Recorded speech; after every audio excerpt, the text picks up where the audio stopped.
In this video, we're going to take a look at linear and multiple regression analysis, and that includes quite a few things. Before I take you through what we're going to learn in this video, I want to just preface this with the fact that in this video, it's going to be a bit of a longer video because I'm going to do my best to not just show you how to use Excel to do these things, but to actually kind of teach you the topics as well. I found the textbook in this section to be a little bit more difficult to understand just because there's a lot of variables. So I will do my best to explain each part in detail, and hopefully that will help you as you're working through this week's certifications. So we're going to learn about scatter plots, and scatter plots are graphical displays when we're comparing two quantitative variables, so two numerical variables. We're going to talk about how to create the scatter plot, determine whether or not we should move forward with linear regression by looking at the Pearson correlation coefficient, and I am going to show you a different way than the textbook shows you. Write and use least squares regression line, so LSRL, creating a confidence interval for y, for b sub 0, which is the intercept, and b sub 1, which is the slope of our regression line. And we're going to take a look at the regression output in Excel and how to do quite a few things with that. And then we'll look at multiple regression analysis. So instead of just two quantitative variables, 3 or 4 or 5 and so on. So the first thing we're going to do is just to take a look at how to create a scatter plot. So what I have here, and we're going to use the same data set through all of our examples, what I'm going to look at is an age of the student, 6, 7, 8, 9, 10, so really we just had one of each age.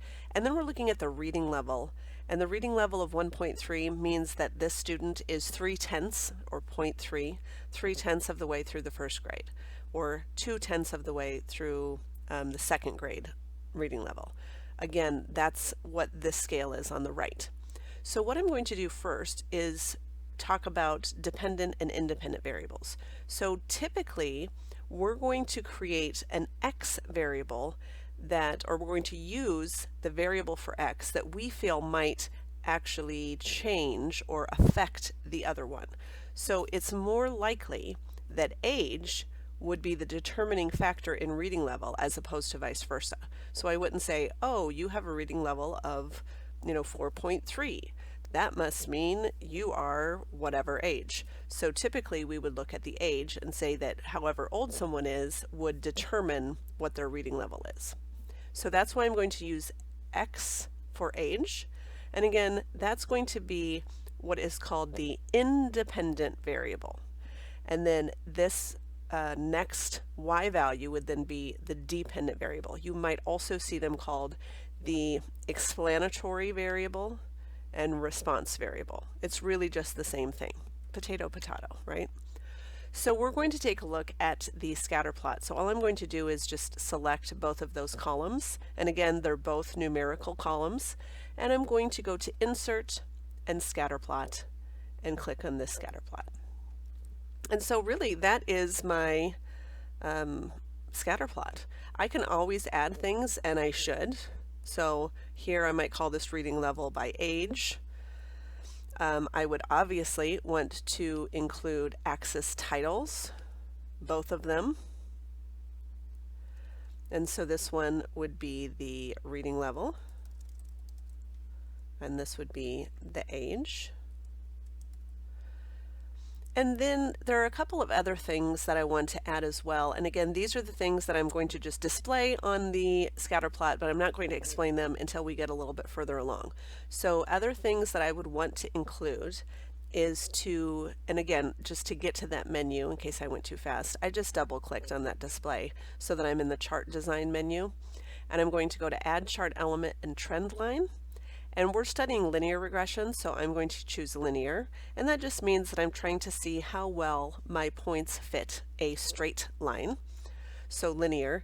And the other thing that I want to include, also under the trend line option, is I'm going to go to the third one, the one that looks like the chart, and I want to click on Display Equation on Chart and Display R-squared value on Chart. I do want to show you that it's, oops, that is not what I wanted to show you.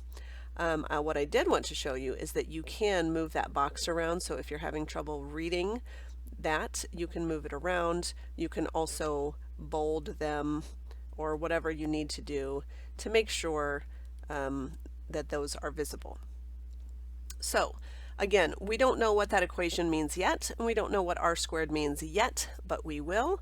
But that's really all I wanted to show you on the scatter plot, is how to create one, how to, of course, add the axis titles as we have before, include the trend line, the equation, and the r squared value.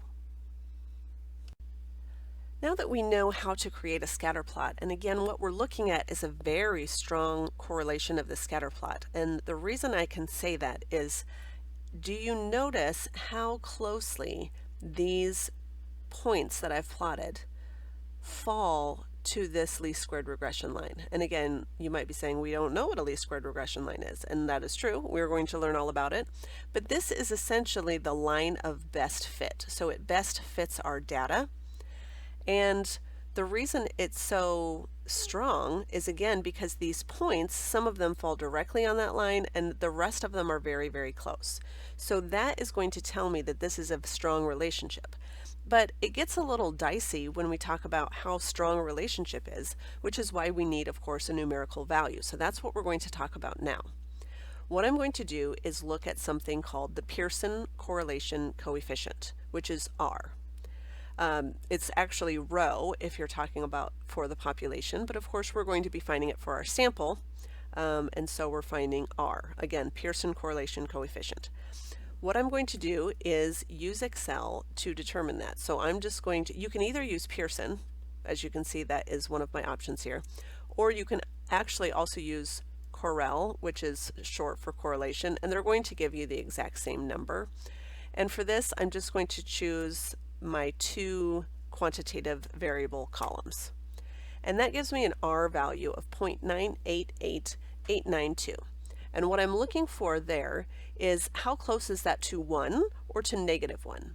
Or how close is the absolute value of that to 1? And that tells me just how strong our relationship is. So the closer you get to +1, or the closer you get to -1, the stronger the relationship is. The closer you get to 0, the weaker the relationship is. So this is a very strong relationship, and again, we can see that on the graph, but even if I hadn't plotted the scatter plot, I could see it using the R value. Now I can also create an R squared value, and R squared is really just this value squared. So I could just take R and square it, or I can use RSQ, RSQ, which again is R squared. Now if you're doing this one, notice it asks for the known y's first. You have to choose the y value first.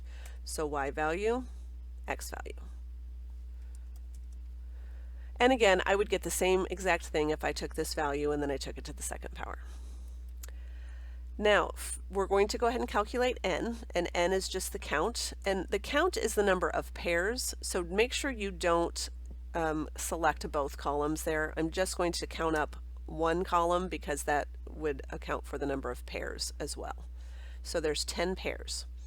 And then alpha is, again, just how closely are we going to be looking at the data, or how significant do we need the relationship between the data to be.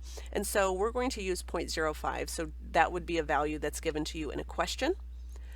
And typically a question that you will get using significance is the relationship between the two variables significant? Now, if you look through your textbook, and again, I encourage you maybe not to do that so much in this chapter because it can get a little bit overwhelming. If you look in your textbook, they're going to have you compare this R value to some value in a table that you find by looking it up using the alpha level that they give you. I absolutely detest using tables, and I don't like to do it ever. And so instead, we're just going to do a test, and they do show you the test a little bit later on in the in your textbook. But for all of the is it significant questions, they have you look it up in the table. So we're just going to skip over the table completely. Take my word for it. This is the easier way to go. So what I have to do is, of course, just set up my function.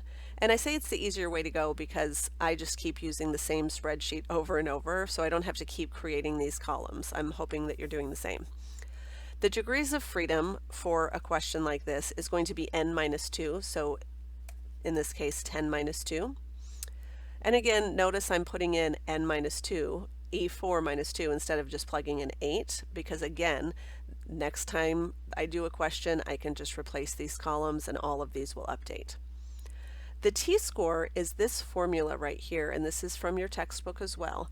And the way that I'm going to enter it is just essentially by manipulating algebraically the equation to make it look like this instead, which these two equations are equivalent. They're the same thing. And so I'm going to enter it like my second equation. So I'm going to put equals and then r, which is calculated, times, remember n minus 2 is just the degrees of freedom, so I'm going to put square root and then of the degrees of freedom, whoops, square root of the degrees, why is it doing that? Let's try again. Square root of the degrees of freedom. I'm just going to put E7 because it's being ridiculous. And then divided by, and then the denominator is 1 minus r squared, or the square root of 1 minus, and then r squared is E3. So that is my t-score. And that's a really, really large t-score. And again, hopefully you remember from all of the other hypothesis testing that we've done, if your t-score is greater than 3 or less than -3 values away or standard deviations away, it's going to be pretty significant. So without even finding a p-value, I can determine it's significant. But we're still just going to be using if p is less than alpha, just as we have for all of our other hypothesis testing. So I'm going to go ahead and find p, and p, again, because this is a t model, is just equals t dist, and I'm going to use the two-tailed one. And what I've determined is the two-tailed one only works for a positive t-score, and so I do have kind of a workaround, but just for now, let's take a look at t-score, comma, degrees of freedom. And so this number, if you'll recall, is, because it's e to the -8 at the end, it means take this decimal and move it 8 places to the left. So it's a very, very, very, very small number. It's point and then 7 zeros and then 6, 5, 7, etc. So that p is very, very small, and it is less than alpha. So when we were doing hypothesis testing before, we said if p is less than alpha, then we reject. And that's the same thing here. So I'm going to say if, and then p is less than alpha, and then instead of saying reject or fail to reject, I'm going to put significant, because that's the question they're asking, is this significant? And if we reject the null, then it is a significant difference. And then not significant. And so I can see that this is significant. And again, we've already sort of determined that by saying, wow, r is very, very large, r square is very, very large, closest to 1. The t-score is ginormous, our p-value is very, very small. So all of those things say the same thing, and our conclusion is that this is significant, and we should be able to move forward with linear regression. So before we move on to finding the least squared regression line and how to use it, I do want to tell you how I sort of hacked the t-score, the p-value formula here. Because again, I told you that when I used t-dist before, it only worked for a positive t-score value, and I do have a positive t-score value, but just in case you didn't, you can use an if function here. So if, and then I'm going to say if this guy is less than 0, if it's negative, then I'm going to use the negative value, which of course would be a negative, making it positive. And if it's not, then I'm just going to use the regular value. So again, notice it didn't change anything, but if this guy would have been negative, it still would give me the correct answer because of that little hack that I used. So again, What we've done so far is we've graphed it with a scatter plot and said, yeah, it looks like a straight line, so it's following a linear pattern, and then we determined if our R value was significant enough for us to move forward with linear regression, and we have determined yes it is, again just by comparing P to alpha, or again you can compare R to the alpha, to the Pearson correlation coefficient table, which I don't suggest because I think tables suck. We're moving on now to the least squared regression line, and what we're doing is we're trying to find the equation of this line. Whoops. The equation of this line right here. And that line is called a least squares regression line, and we're going to talk about residuals in a little bit.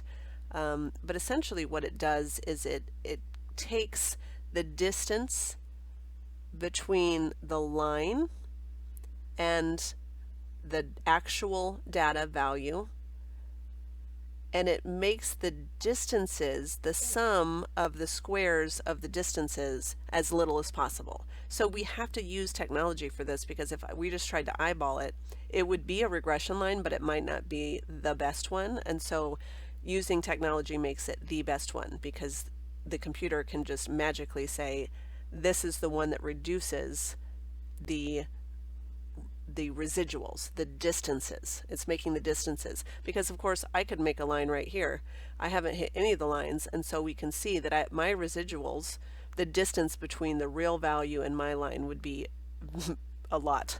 And so again, that's why we use technology to do that. So hopefully that makes sense.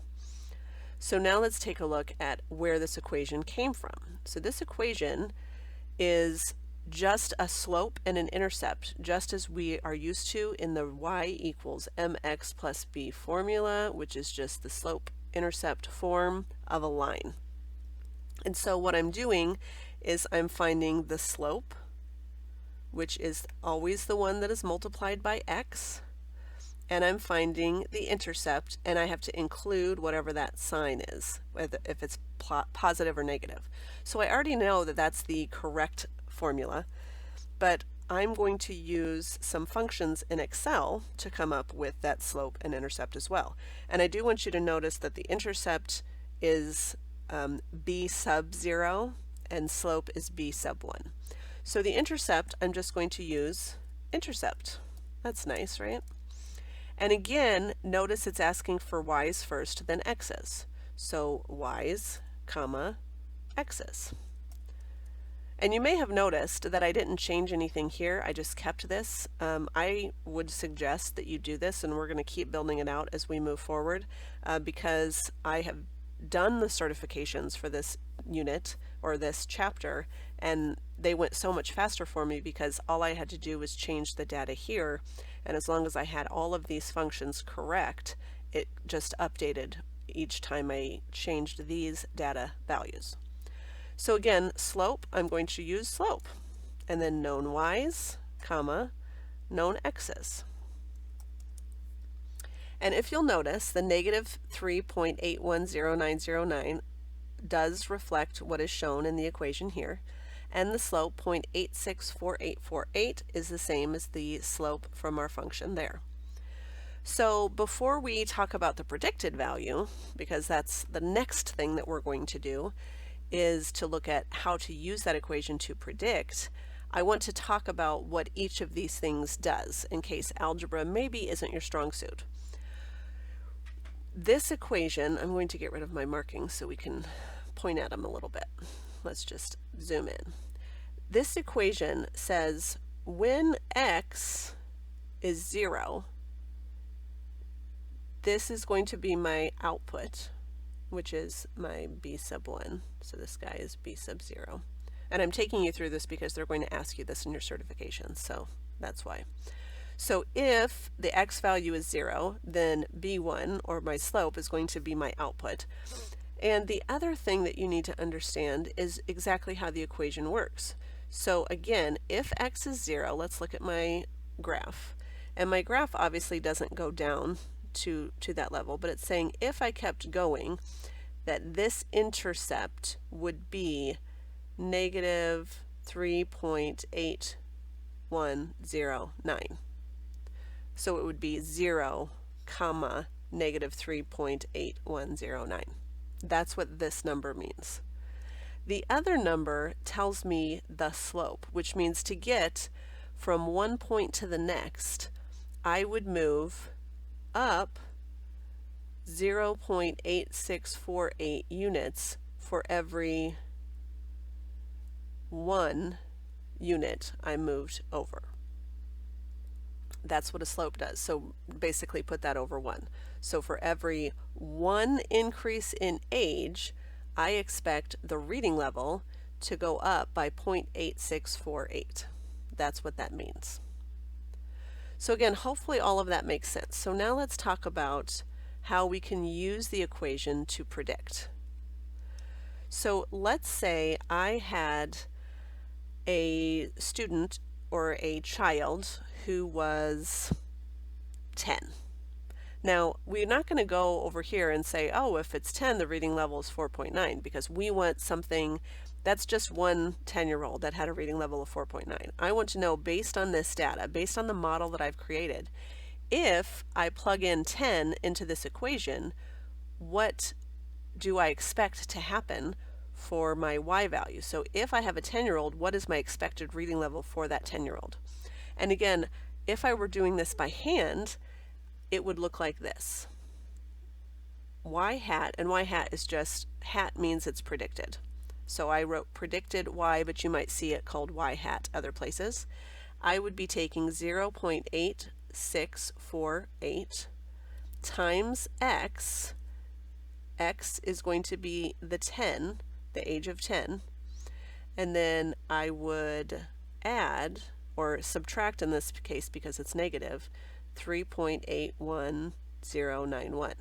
Now, I'm too lazy to do that, which is why I'm using Excel. So notice here, I'm saying I'm going to take H4, which is my intercept, and then I'm going to add to that H5 times H2. So H5, which is the slope, times H2, which is going to be my input of 10.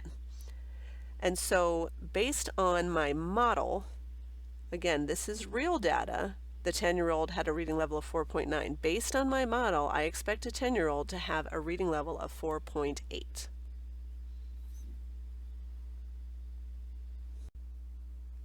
Let's take our study just a bit further. So we have looked at how to create the scatter plot, whether or not we can move forward with linear regression, and most recently, how to create and use the least squared regression line to come up with some prediction. So in our most recent example, we found a prediction when x was 10, or when the age was 10, what is the predicted reading level, and we found that to be 4.8. Now this could be considered a point estimate. Instead of looking at a point estimate, let's take a look at a confidence interval like we have for other sets of data that we've dealt with. So just as we did before, we're going to use our point estimate, we're going to use our point estimate as the center of our interval, and then we're going to subtract and add the margin of error. Now, the thing that makes this difficult is that this is the margin of error formula, which can get a little dicey, which is why I suggest that you just follow along with me and create your spreadsheet just like mine. And notice that I have taken everything we've already talked about for significance and everything we've talked about with prediction, and now I'm adding some extras to it. And I typically don't provide this column for you, this column that includes all of the formulas that I used, but like I said, this can get real crazy real fast, so I'm leaving it up there so that you can set up your spreadsheet the same way that I have. And if you'll notice, I've also added 2 additional columns here that we haven't used in any of the rest of our study. And so we're going to need those to help us to create some of our values that we'll need. So the question might be, what would I expect to see? Where do I think the real mean will be when a student's given age is 10? So we have our point estimate here, but just like before, we want to create a range. We're going to keep our alpha level of 0.05. What I want to do is essentially find all of the values for this formula. So the first thing I'm going to do is to look at the residuals.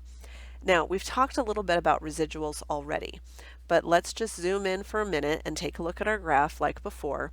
Remember that a residual is essentially the distance between the given value, y, and the predicted value of y hat. So to find each residual, I'm going to take y minus y hat for each and every y. And that's what I have here. So for y hat, that's annoying.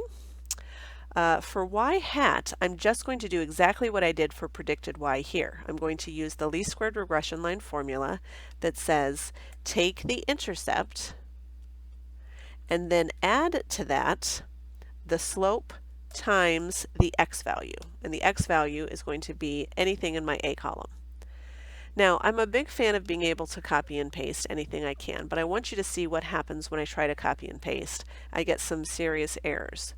Because in order to use my regression equation, I have to use this exact slope and intercept. And notice as I copied it, J4 and J5, where those values are located, moved to J5, J6, J6, J7. So I'm going to show you a little trick in Excel. If you use a $sign for both the column and the number, it's going to set that cell so that it's not going to move, and anything I haven't set will move. So notice here, this is J4, J5 times A2, which is the age of 6. This is J4, J5 times A3. So notice A3 changed. A4, A5, A6, all of those changed, but J4, J5 stayed the same. So that's what those $signs do. And then we're just going to find the residual, which is y minus y hat, which is, this is my y value minus my y hat value. And these I want to change each time. I want to take whatever's in that row. So notice that's what I have now. So now I have to start finding some of the values for this crazy equation. And the first thing I'm going to find is the sum of squared errors, SSE, in your textbook. And really what that's saying is take all your errors, which are residuals, are errors. It's how far away our real data is from the predicted value, and they're saying square them all and add them together. So why would I square them and add them together? Because if I don't, then the positives and negatives are going to cancel each other out, and I don't want that. So if I square them, it gets rid of the negatives, of course, because when we square something it's always positive, and then I add them together, and then I essentially take the square root of that, except I'm also going to divide it by the degrees of freedom. So I'm taking the square root of this value, sum of squares, which is taking everything in D and squaring it. And this is a new function we haven't used, sum SQ, which is saying take the sum of squares of column D. And then for the standard error, I'm just going to take the square root of that, that value divided by the degrees of freedom. So M2 divided by G7. So that's going to give me this little SE right here. And then all of this gets a little bit crazy. So the things that I need that I don't have yet are the mean of x, so that's just the average of this A column, the sum of x's, so the sum of this A column, and the sum of squares, which is again that sum squares function, of x. So I'm going to take 6 squared to get 36 and 7 squared to get 49 and add those together. And all of those are simply values in my margin of error. Now if I look at the critical value, and again I haven't used those yet, so if you're like, okay, now what? Just give me just a minute. We're going to do one more value and then plug it all in. So the critical value, just as we did before, is 1 minus alpha over 2, and alpha is 0.05, so essentially we're taking t inverse of 0.975, and then G7, of course, which is my degrees of freedom. That's the critical value. So now let's look at this.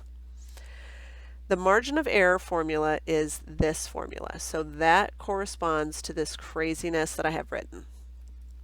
M8 is my critical value right here. M3 is my standard error of the estimate. And then notice I'm taking the square root of 1 plus 1 over G4, which is just n. and then n again here, and n again here. J2 minus M5, just so we can be clear that we're not just copying and pasting, but you actually understand what's happening. We're taking J2, which is the value that we're finding the estimate for, and we're seeing how far is it away from the average. So we're finding the deviation, and then we're squaring that. And then again on my denominator I have n, and then I have the sum of the squares, and then minus the sum, and then squared. So that is my formula. Now what does all of this mean? Because I've just found this interval, and again, to find the interval I'm just taking then my predicted value, and I am subtracting the margin of error and adding the margin of error just as I did before. So here is my estimate. My estimate is 3.83, 5.85. What does that mean? Again, this is a 95% confidence interval, and I'm saying I'm 95% confident that the true mean of students who are 10 years old, the true mean reading level is somewhere in this interval. That is what I have found. So just as we did before with confidence intervals, that's exactly what I did again. And again, this one's the hardest one because Excel won't do it for you. So you'll have to create this craziness that I have done here. Up to this point, we have done all of the work ourselves. We have not used the regression output for Excel, but now I'm going to show you why the regression output is pretty cool. Again, the reason I showed you this way is when I did these certifications for Chapter 12, I used this method until I got to 12.3 where you really need to be able to use the regression output. So the reason I use this method, I'll reiterate again, is because all I had to do was replace the data in A and B, change the alpha level, and change the value that I'm predicting, and then everything else updates all by itself, which is fantastic. So what I want to do before we talk about the other kind of confidence intervals that you might be asked to create, which are going to be done for you using this output, let's just look at what values I have that I've found myself that are also found in the regression output. So here, if you'll notice, I have r and r squared and n. And here I have r and r squared and n. So those values are the same. They do find the degrees of freedom for me. They do find the t-score for me. And they do find the p-value for me. Now, things they don't do is compare it to alpha and tell you whether or not it's significant, but obviously you could do that yourself. In terms of what we learned in section 12.2, you would again have to do that yourself in terms of plugging in the 10, but what it does find for you, I'm going to switch colors, what it does find for you is these two values. That's almost the same color, so let's just really switch colors. The intercept and the slope, if you'll notice, are right here. So the intercept is the same as the intercept I found, and the slope, which is by x variable, so this is the slope, and this is the intercept. And again, it's not going to plug in the value for you, but you could certainly use those values just as I did here for the predicted value. You could set up the same function pointing to those cells. So again, that could save you some time. Another thing that we have, let's change to yellow, is this value is right here, the standard error. And it doesn't find all of this craziness because, again, it's not going to help you find these values. You'll have to do all of that work yourself. So unfortunately, again, that's why I've taken you through this way. But what it does do for you is a couple of other things is, of course, that it does find the predicted y values, which, as you'll notice, matches my predicted y values here, y hat, and it finds the residuals. And I'll show you how to do this output. So if you're like, great, but how do I do it? I'll show you. It's super easy. The other thing it does is, I'm going to get rid of some of these markings here. The other thing it does is to find for you some intervals. And so if you look here, these are 2 more intervals that you may be asked to find. So the interval that we found ourselves was for a y value at a specific point. So a y value, that was that interval. We have to do that work by hand. Excel won't do it for you. However, it will do this work for you. So if they said, please find the 95% interval for the intercept, for the y-intercept, this is the interval. We expect our interval to be in that, or we expect our y-intercept to be in that interval, and we accept our slope to be in this interval. And what I'd be looking for there is whether or not 0 was in that interval. So if 0 was in the interval, that meaning that the slope was 0, that I don't expect y to change based on x, that would be significant. But again, that's not the case here. So great output. It gives you a lot of the other things that you might need. And so feel free to use it as you're working through 12.1, 12.2, 12.3. I just found it faster to set up my spreadsheet ahead of time, so all I had to do was copy and paste from Hawks into the X and Y's, again making sure that X's go in the X column and Y's go in the Y column, and everything else updated for me. The last thing we want to talk about is multiple regression. So we're still looking at age and reading level, but now we're looking at whether or not other factors might change or have an effect on the reading level of a child. So essentially what we're looking at is several X values. I'm looking at X1 for age, X2 for teacher's experience, and X3 for parents' education. And what I'm going to do is look at, do those 3 things affect or not affect the reading level? So we already feel pretty confident that the age explains a lot about the reading level, but let's see if the teacher's experience or the education level of parents in years has any effect at all. And again, we're going to use that regression output. And so notice I haven't already done the regression output because I want to show you how to do it.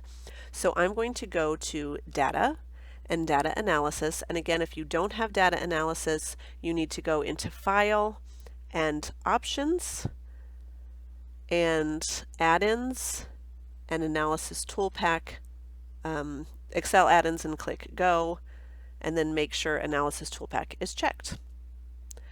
So obviously mine is checked because I can click on Data Analysis, and I'm going to click on Regression and click OK. Now again, you need to be very careful about which variables go where. The Y range is the reading level, and I'm actually going to go through D11, and I am going to include the label so that the label shows up on the output as well. And I'm going to be creating a 95% confidence level. For my X's, I'm going to choose all of the X's, so all 3 columns. And again, I've chosen labels because I've included those labels in my data that is collected. And then for output range, again, this is just telling you where your result is going to go. So I'm going to let it go in cell F1, this guy right here, just so that it's all on one screen together.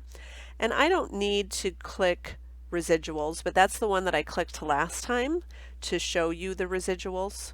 But we're not going to look at those in this example, and you can click on any of these to look at those things, but I'm only going to look at just the output and talk about what's important.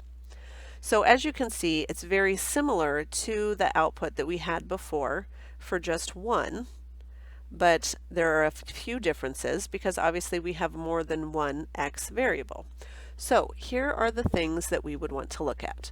We still have the same things that we would look for here in the R and R squared.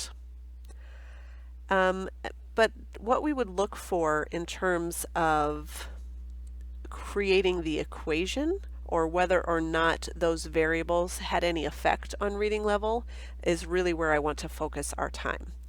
So The first thing is we could write an equation using the values in the first column under coefficients. So the equation of the regression line would be negative 6.98, we'll just round to two places, plus 0.90, because if I rounded that, that would be 0.90 x1, where x1 is age, minus 0.03 x2 plus 0.23 x3. Now, I wouldn't round these off to two places. I just did that so I didn't have to spend 18 years writing this equation. But that's one of the things that you would look for, is that equation. So then I could use, again, an input of a student's age, say like 10 as we did before, the teacher's experience, we'll just say 7 for fun, and then parents' education level in years, so we'll say 14.2, and I could use that by plugging those values in for x1, for x2, and x3, and I would end up with some output. And again, you can have Excel do that, so once you create the output, you can write the equation to say equals, and then this, and then plus this times whatever your expected age is going to be. So you would have another box for that, but you get the idea. That's how you could create that equation for multiple regression. The other thing that you would want to look at is, remember back here we looked at whether or not it was significant enough to use regression, and that value is located right here. That is a very, very, very small value, so it's 0.0, 6 zeros and then 621, and again that's very small, much less than our alpha level, so it is significant and we can move forward. The other thing that I think is probably the most interesting out of this is this column right here. So in this column we're really looking actually at just these three, and we're saying, do these variables of age, teacher's experience, and parents' education, do those have an effect on a child's reading level? And as you can see, this value is very, very small, much less than alpha. Again, we're going to assume a alpha level of 0.05. This value is much smaller than 0.05, and therefore age does affect a child's reading level. And we saw that when we were looking at just that one variable. But also, as you can see, parents' education, 0.02148, is also less than alpha, and so parents' education level does play a strong role in the reading level. But if you can get all my markings out of the way and look at the teacher's education, that value is significantly larger than alpha, and therefore there's no evidence that the teacher's experience level is going to affect the reading level of her students.